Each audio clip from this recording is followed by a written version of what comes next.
Plays by Mahmoud, and today's our guest is Angel Ribo, and he's known as the Confident CEO, and he plays multiple roles in his life. To name a few, he is an influencer, LinkedIn strategist, and international TV host. These are just a few titles of his, and today I feel honored to interview him. So, for our listeners who don't know you, can you tell us a bit about yourself and how the journey has shaped you today? Of course, thank you. Thank you very much, Mahmoud, for having me, and thank you everybody for listening to us today. So, as you said, my name is Angel Ribo, and my brand is the CEO Confidant. And basically, both accomplished entrepreneurs and corporate CEOs, they hire me to bridge the gap globally for expansion and exposure. I basically help them take their businesses internationally as a way to accelerate the growth of their businesses. And basically, I've done that for a long time already. And the reason why my brand is what it is because when I left corporate America 5 years ago, I counted how many companies and CEOs I had held before, and in the last 20 plus years, I have held more than 1,500 CEOs in 33 different countries. So thank you for having me. Besides that, I'm also the president and co-founder of Wisdom for Kids, which is a foundation we help underprivileged kids in Latin America become entrepreneurs using the local resources. Yeah, that's amazing. That's amazing. 1,500 is like really big number. Yeah, that's a lot. Like how Yeah, long it's a have? big number. Yeah, absolutely. So how long have you been connected to this entrepreneurship and? Yeah, so well, I mean, I've been connected to entrepreneurship for a long time, since the 90s, because all the time I was working, helping other companies develop their businesses. I was also working with indirect sales models, which means that I was helping basically resellers, distributors, to develop the business along with the companies I was working with. So I was always working with entrepreneurs, and I was always helping them with their businesses, with business strategies, and to help them go to the market along with us. So I have been then involved with entrepreneurship since then early 90s. And I have been involved with entrepreneurship in Latin America as with my charity since 2018 probably, and we have already helped more than 1,000 families since then. Yeah, that's amazing. Yeah, amazing. So how did you from where did you got the inspiration to start your nonprofit? This Yeah, is your so charity. yes, thank you. Yeah, absolutely. So basically, while I was working in Latin America, and I lived in Latin America for 10 years, and I worked there for over 15 years. So I was always exposed to poverty all the time. Every time I would go to visit some of the manufacturing plants that they were serving with the companies I was working with, all the time, those manufacturing plants would typically be in the outskirts of big cities. And those areas are typically, unfortunately, they have a lot of poverty. And it was very common for me to see kids asking me to keep my car safe while I was inside the plant, or they were offering me to clean to wash the car, or they were selling me gum or a bottle of water or something like this. So I was all the time exposed to both, very super powerful people in the continent, and at the same time to a lot of poverty. So in 2015, I had a spiritual experience that allowed me to see very clearly that I had to help those kids, and if it wasn't me, who was going to do it? So that was probably the reason I was so exposed to poverty and so exposed to business that I eventually came to me very clearly that I had to help those kids. Yeah. So from as you said that they were selling you bottles, they were selling you gums. So through their act, so we can say they are already entrepreneurial from their heart. Like they're kids right now, yeah, but they're still trying to sell something and earn their living. So that's entrepreneurial. Then that's it. That's entrepreneurial. So they already Yes. had it. Yeah. Yeah. Yes. So obviously, I mean, it's difficult to say they were already entrepreneurs, those kids that were selling me those things, because as you know, many families actually, they are obliged to Yeah. suggest their kids to do this, so very often this happens not because the kids want to do it, because or it's because their parents or their tutors, they're asking them to do it. So that's a big of a difference there. But Yeah. um, the communities that we go to, it's basically we talk to the community leaders and we ask them, we would like to do that. We would like to actually deliver a workshop and help your kids in your community to become entrepreneurs. And it's not that common that those kids are already entrepreneurs. Sometimes they are, but it's not that common. But again, most of the time they do it because, or they work because they have to do it. So let me tell you an example. We go, for instance, to an indigenous community in Mexico, and it's a large area. In total, there are like 180 plus small sub communities there, and many kids work, and they work because the parents are working on in coffee plantations and other sorts of places. So they actually ask their kids to work along with them because the family needs that money, right? So they need more hands and more hands and more hands. So they don't really have a choice. And what we do from on or at Wisdom for Kids, we actually work very much the mindset of those kids. We help them realize that they can really become whoever they want in their lives, and we work heavily on their self-esteem. And we really try to suggest them, or to instill in them. We use very uncommon ways to approach them. I mean, it's not, our workshops at Wisdom for Kids are not like whiteboarding or blackboarding kind of thing. It's really more like experiential. It's making sure that we connect at an energy level with them, so that from then on they really, really, really like know that they can do whatever they want, that they are unstoppable, that they are infinitely powerful. We work a lot on self-esteem, but we do a lot of playing and jumping and dancing and singing, and also we do a meditation along with the rest of the activities that we do with them. And again, we try to really change the lives of these kids since the very beginning, because it took to us a long time to define and to develop this workshop, because we wanted it to make a big difference. We wanted it to make a big difference in their lives. That's really like amazing actually. Like I'm not finding the perfect word here that to describe how I That's feel. good. That's Yeah. good. Yeah, yeah, yeah, yeah. But as you know, I think it's important to expose people to new knowledge and to new experiences. And it took almost 2 years and two PhD students to develop the workshop that we're delivering today. So yeah, I mean, we have really invested a lot of time in making sure that what we do with the kids is really impactful, and it's going to stay with them for the rest of their lives. Okay. So like, how long did it take to make those workshops? Yeah, well, I mean, it took to us 2 years to develop them, but it's basically two hours long workshops in which we pack really a lot of many different things. But it really flows very well because it's all about having the kids super excited for two hours. So it's really fun, and obviously, um, I mean, kids are magic, right? I mean, kids have this ability to really enjoy life like no one else, right? It's a blessing to be able to work with kids and to teach them things. So it's 2 hours, but it's really, when we go back to those communities, they really remember us and they really are excited about what they did, what we did with them, in when we first engaged with them. Yeah, that's like so great. Like truly, like kids are amazing because if you try to like they can be molded in any shape. That's a fact. So like if you just give them proper knowledge about something and make them interested in a topic, they're gonna go that way. Like that's the truth. And that's so like building their foundations from like that early age like is what the future needs basically. So like they are the future. Yeah, That's the truth. And if the foundations is not good, like then like how what the will the future be? exactly. Exactly. Exactly. So tell us a bit more about your spiritual awakening. Like what experience did you had?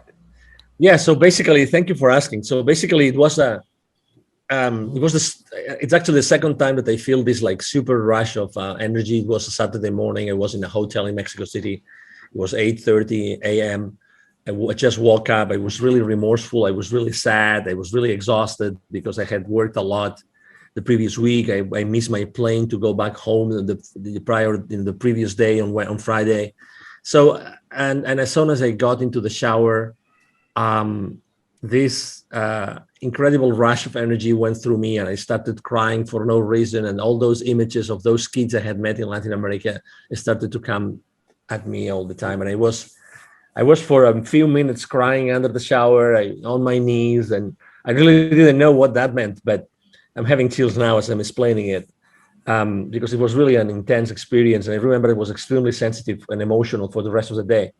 But that meant something, right? I mean, I think that it's the second time in my life that I really listened to what the universe was telling me. Just to, I really believe that everything happens for a reason. For instance, and I want to really support you, Mahmoud, a lot, because I really admire you and I'm impressed by you, because you are a very young man, but you said I want to have my own podcast and I want to do it no matter what. And he's at the other side of the world because he's in Bangladesh and I am here in Dallas, in Texas. And the chances of Mahmoud and myself, to me, they were really remote. But he was kind enough to invite me to his podcast, and I'm really thrilled. I mean, I'm one of his first guests, and I'm really thrilled to be able to share my experience, my journey, and my knowledge. And I think that it's a great you are a great example, Mahmoud, of someone that really wanted to make a difference in the world, and you decided to actually launch your own podcast and start doing it, no matter what. So this is exactly the spirit that I'm trying to instill the kids that I'm helping in Latin America, and this is exactly, I have been allowed to teach hundreds of salespeople in my life, literally from many different countries, and I have to say that all of them remember me, right? And I very often they reach out to me and they share things and experiences with me, and that's one of the legacies, right? Is that when you are able to help people, they will always remember that. They will always be there, and they will always remember that. And life's too short to waste it with the wrong people. And let's make the most of the time that we are together, and let's make the most to help your audience, because at the end of the day, I'm sure that you, Mahmoud, you're doing this to help your audience. You want to inspire people with content, with good content, with valuable content, and with also nice stories that are going to inspire other people to do things and to take action. And I tell you, everybody who's listening to us today, it only takes your will. It only takes your will to take action. My favorite business mantra, is taking perfect action now. Anybody can take any action, and you don't know what's that's going to take it, right? And everything happens for a reason. For some reason today I had to be on this podcast in Bangladesh, and I'm so blessed to be here because I'm able to answer Mahmoud questions, and I'm able to help his audience and to skyrocket his podcast. And I'm going to support you, Mahmoud, as much as I can on my social media whenever the episode is uploaded and is published and everything. So this is what life is about, and I really want to commend you for doing what you do every single day, Mahmoud. Yeah, thanks a lot. Basically, I'm very flattered to hear that. Like, yeah, yeah, like every single word that you said was extremely like absolutely true. It actually is only will, like the first and the only thing. Not the only thing, but like the most important, like the core thing that takes is the will and the ability to take action with it. Yeah, so like that's the main thing. That's if you're not discouraged. So if uh, as everyone else, so most people are discouraged before starting anything else. But if we Mhm. have enough willing power, then we will get through it. Like that's the truth. And but like the kids that you're helping, like for them, it's this is the mental barrier because everyone else is making like thinking that or like forcing them to think that nothing's gonna happen, like nothing's good gonna happen. Like that's one of the thing. And if we are able to like it doesn't matter who it is, but if anyone is able to help grow this willingness in a kid, then he'll do great in the world in the future, and make a difference in others life. And And you that's mentioned, sorry to interrupt you. yeah, Continue. absolutely. Nah, No, no, go no. I ahead. was gonna say because you mentioned something which is really important, and you mentioned discouragement, right?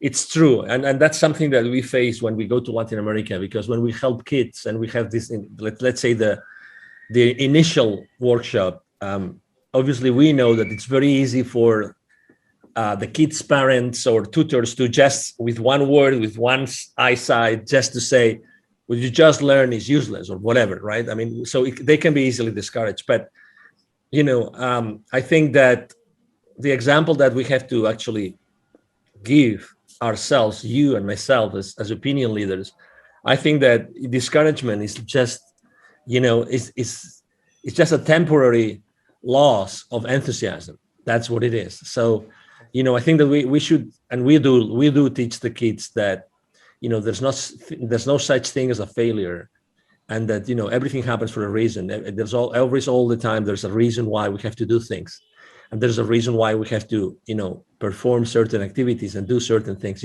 So um regardless, everything happens for a reason. I was yesterday, I think it was Tony Robbins, like seven basic principles that he runs his life by. And Tony Robbins, obviously, he's a very powerful, he coaches very powerful people in the world. And one of the things that he was saying was, it's everything happens for a reason. And it's true. You never know where something is going to take you. You never know. So just take the failures as a lesson. And no matter what, and no matter who discourages you, keep in mind that life is long, and you will have time to learn and to apply those lessons. And keep going, keep going, keep going. You are infinitely powerful no matter what. Yeah, absolutely true. Like you just reminded me of one quote. Like this quote was like is from Elon Musk, and like I heard it from like I guess I'm not sure. Like maybe it was a show on Mind Valley by her like, by his mother, Elon Musk's mother, or maybe a webinar. So she said that when the first rocket failed, like like up before launch, Elon Musk didn't said that we failed, or he was not sad. He was excited because now we know these are the issues. Now we know more about this problem. Now we can try to find out solutions of it. So I think, and everyone should think in this way, that any failure that occurs, we know that now we know which problems we have to solve, and now we know which actions we have to take to get better at it, to take a better approach, and to take another way or build a new way to go where we want to go, or maybe we can go further than we how we plan. And I that, agree. yeah, absolutely. And this is a like very powerful statement, because like I guess 90, I'm a very big fan of 80/20 rule. So I'd say 80% of people are discouraged or like see failures as like that's it, that's end all, like that's end all, and they are not learning from it. So, and from also a book, I'm not sure like the name of what's the name of it, it was. So it said that until the time you learn from your mistakes and get better at it, you're gonna keep failing on that thing.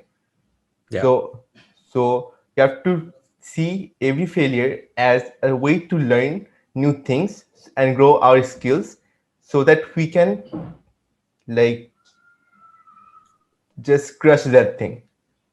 Yeah, I agree. I agree, Mahmoud. Totally. And again, that's why it's important to keep the enthusiasm, from one failure to the next failure, right? And again, I think there's a saying also about that. So, yeah, that's why, I am a pretty upbeat guy, and very enthusiastic and very passionate about what I do, and being on interviews and everything.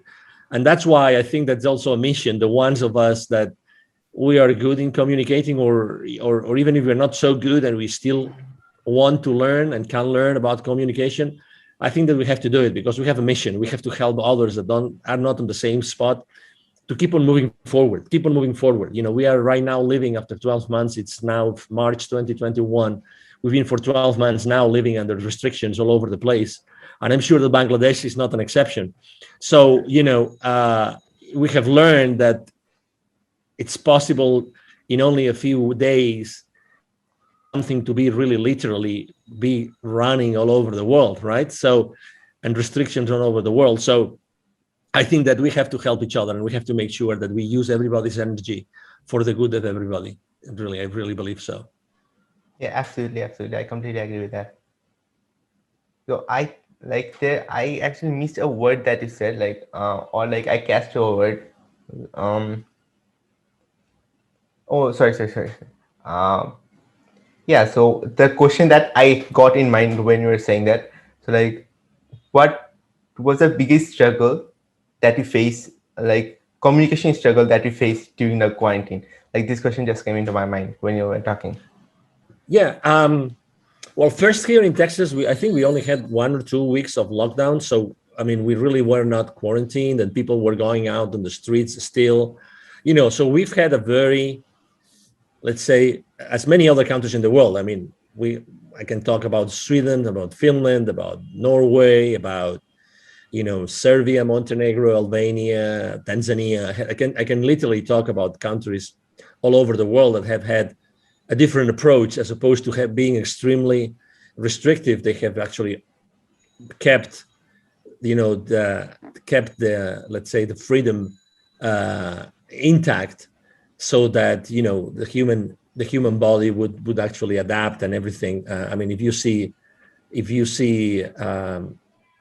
every country has led, and every state here in the US has led, let's say, the situation in a different way. And so I wouldn't say I had communication problems. I would say, obviously, that I'm used to have face-to-face meetings, so I had to stop having face-to-face meetings for a while, but I resumed them. And again, I like last year, I met personally face-to-face tens of executives of companies here in Dallas. So, you know, again, I think that being respectful with everybody, you can still keep on, communicating with them, and just be cautious and aware of maybe some restrictions that had to be in place. That's it. But yeah, it's a good question. I think that maybe communication wasn't the problem. Maybe connecting, right? I think that it's strange to see now someone that did not disconnect with someone. I like to say that I'm really, one of my missions in life is to connect the unconnected. And so I think that last year a lot of people got unconnected or disconnected. There were a lot of bridges between people that were burned. And again, I consider myself also as a public figure being in that spot in which I have to really diligently work to bridge that gap between the people that were, polarized or disconnected, or, fell into different sides and they could not, reconcile. I think that it's important for us to be building those bridges, because, we've always lived in peace and loving and liking, so why allowing those, probably one of the most difficult months in our lives, why allowing them to be, forever, permanently, like, wiping out our connections. And so that's why I think that connection is something that really was damaged last year, and not necessarily with me, again, because I know that I have to be extremely compassionate about everybody, and thoughtful and aware. But I know that there's a lot of people that have, lost friends and relatives, like, like friendships, I mean relationships that were broken, and I think that rebuilding those bridges, it will eventually happen again. It will take some time, but I think that uh, we are here to do that, and you do that with your podcast every single day, Mahmoud. Thanks again for like just mentioning that. Um, yeah, that's really awesome. Cause like I loved your mission, which you said like connecting unconnected people. Cause like that's really important. Cause because of this, especially this, I don't exactly say that because of this only this, let's say, pandemic only, but for a pretty long time people are unconnected. Like people are getting unconnected, like they're connecting on social medias, that's true, but most of the people are unconnected with each other. And that's a really big problem because we have to get connected to solve the biggest problems in the world. Let's say like hunger is a great problem in a large portion of the world. So let's, for even solving that problem, we have to get connected. And if you're connected, and like connected minds create solutions, that's the thing. Like, because, well, let's say like the most genius person in the world, let's say Einstein for example, though he's not there anymore, but even if he was alone, he might have, like, he could have did the best thing, like invented the best thing. But if, like, when other people were also around him, like that's what actually boosted his invention a lot. I believe that, because it doesn't matter how intelligent you are. It's about connect, like getting together with other great people, and then you can create the best of the best thing. True. Yeah, yeah. I mean, and you're touching upon something which is really important, which is collaboration, right? I Yeah. mean, the lack of connection, could unfortunately be at the end could be like a lack of communication, right? But it doesn't have to be. I think that reconnecting means that collaborating as well, and I think that the future of the world is collaboration. Absolutely. We've lived under competing spaces forever, and I'm not saying competition is not bad, is bad, excuse me, but I'm trying to say that I think that the future is collaboration, because there's a lot of, if I don't know, that due to what has happened in the world for the last 12 months, there's going to be a lot of many different initiatives related to collaboration, helping each other, and flowing and flowing and flowing, and making this world a better place, with many different ways, or in many different ways. And yes, and being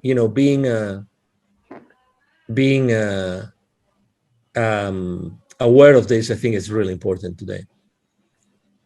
Today more than ever. Like that's the thing. Yes, absolutely. Yeah. The collaboration is, I completely agree with that, because like without collaboration, like we can make great things happen. And like in the future, all the great innovation has to come through collaborations, and not in the future as well, like in this time, let's say today we need anything that happens today is because of collaboration. And if you are not connected with amazing people, like people who want to have, like who have similar passions with ours, so let's say we want to solve this problem, and there are a lot of people that we don't know about who are also passionate to solve this exact problem, not even with a different thing, like not even with a twerk or anything. So if we are able to bring those all passionate people together, like they're gonna work passionately even if they have nothing. And that's where the magic begins, truly. Mhm. Yeah, we are magical beings, and we are infinitely powerful. It's a matter of just talking to each other, and helping each other, and keep on exploring, and keep on, that's why I go back to the same thing, taking imperfect action now. I think that taking action is so powerful. It gives you so much power, and it gives you so much experience, and you are able to be more intentional on what you do every single day. As much as you take action, you keep on putting yourself on the line and doing things that you didn't think that you could do. So it's like me, when I started my, let's say, my solopreneur career. Well, right now I have a large team in my company, but when I started, it's actually, I mean, I had a very limited presence on LinkedIn, for instance. LinkedIn is the platform where I work the most. Right now I have 27,000 connections, and I have made a lot of mistakes, but right now I have a very engaged community. I help them a lot. I give a lot of value away. And this is, it's just, part of who I am, and part of making mistakes, and doing a lot of things with many different people. It's I think that, and I think Tony Robbins says it very well also. I think that that your worth, or even your wealth, is totally proportionate to the amount of people that you're able to help. So if I want to help, if I want to be really, like, wealthy, I think that I have to really make sure that I'm able to put out there a way in which, hundreds of thousands, if not millions of people can benefit from what I do. Absolutely, absolutely. So, like, I don't know, like, talking with you, like all the codes are coming into my mind, like while talking to you, because um, so it's about helping people. Like, one thing is, if we want anything in life, I forgot the author of it who said it, but if you want anything in life, like, sorry, I said opposite. We can have anything in life if we help enough people, and this is absolutely true, because even if we are selling any product, we are helping them to solve a problem. So in that regard, we are helping them, and the more people we're able to help, and or another thing, so like if the problem is bigger and we are able to help more people, and we're gonna get more wealthy, like that's the truth. And it didn't, like, it's not anything forceful that we're taking money. It's just we're helping, and in that exchange they are giving us. Yeah, I agree. Absolutely. Yeah, I mean, it's by definition. I mean, it's you know, but that's then it's the question is then, if the people listening to us, right, if they want to get help, and they want to reach that point, how do they do it? How do they get the message across? What's the right message? What's the right service? What's the right product? I remember last year here in the Dallas community, I collaborate a lot with many different business accelerators and startups and entrepreneurs. And I gave actually 2 times last year. I gave a couple of uh, webinars about pivoting. So pivoting is the concept of reinventing yourself, right? So when you pivot, this means that you are, I mean, that Completely falls like shifting. the basketball. Yeah, exactly. So the basketball term of pivoting, right? So um, I think that it's important that you know how to pivot. It's like important that you know how to put in place what your passion is, what your expertise is, what the market really, Wants. is willing to pay, and what the market wants. Those 3 things, those 4 things, excuse me. I think those 4 things are extremely relevant and extremely important. And that's really the basis for anything else that you want to do. But you have to do it properly. I think that you have to do. If you haven't done it yet, just ask yourself those 4 questions. What are you passionate about? What other people tell you that you're really an expert on? What do you think that the market needs and or the market wants? And because that's important. And then, is the market going to pay for it? And how much is going to pay for it? So those 4 questions, ask those questions to yourself. And I think that you will then be able to really set up a starting point for your entrepreneurial journey. Yeah, those four are really amazing questions, because we can start from there. So like if we kick out every other thoughts from our mind and we start from there, we can get a clear direction, and we understand the people, like what they want, what we want, and then align it with like what our strength is. And then to like after combining it, like we'll set the price as well, like depending on the market how much they want to pay, and then release it. And another thing that also came to mind was we have also have to check if the market is also ready for it, because there are a few invention, I guess, of which was invented Hmm. and they did not succeed when they were invented. Yeah. Yeah, because the market was not ready yet. But after a period of time when the market was ready, then when it was released, it became a quick hit. Like in overnight, it became overnight hit because the market was not ready. Yeah, yeah, I agree. But still, I always like to ask the question of not whether a product or service is going to succeed, but how do we make it successful? I think it's a different, I think it's the right question to ask yourself is to ask, what do you have to do or how do you have to make it successful? I think that we should ask ourselves a different question. And that's why it's so important also what we do in the schools with the kids, underprivileged kids. It gives us, you know, again, being in touch with kids all the time, and so being able to bridge that gap between the super powerful, connect the super powerful, connect them with the super underprivileged. It's such a great experience because, again, it's bringing the authenticity of the kids and also the power of the ones that have achieved almost anything in their lives. Absolutely. Like, yeah, absolutely. Those are like, these are very powerful words, you can say. Like, these are like the definition of growth, you can say, I for me. So Yeah. now, before we like get out of like this conversation and to go ahead of our day, like, is there any last word of inspirations or any final words that you want to say? Yes, Anyone? definitely. So, yeah, the first thing obviously is thank you again, Mahmoud, for having me. Thank you to the audience who's listening to us today. My name is Angel Ribo for the ones that are only listening and not watching this video and they don't see the visuals here on the screen. Angel is spelled like in angel, and from heaven, and Ribo spelled R-I-B as in boy O.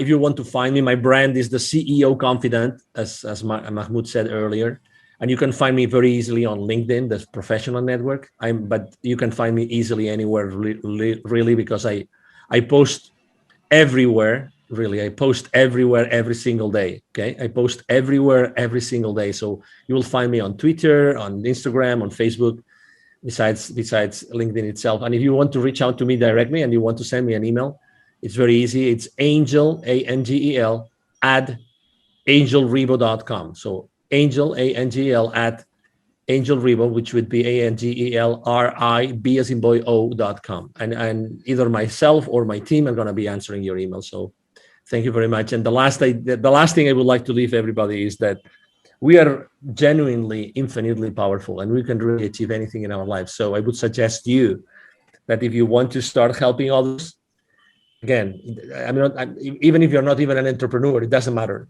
just to start helping others. And as soon as you start helping others and being exposed and being exposing yourself and your knowledge and your experience and your passion and your enthusiasm with others, lots of things are gonna happen and lots of things are gonna surface.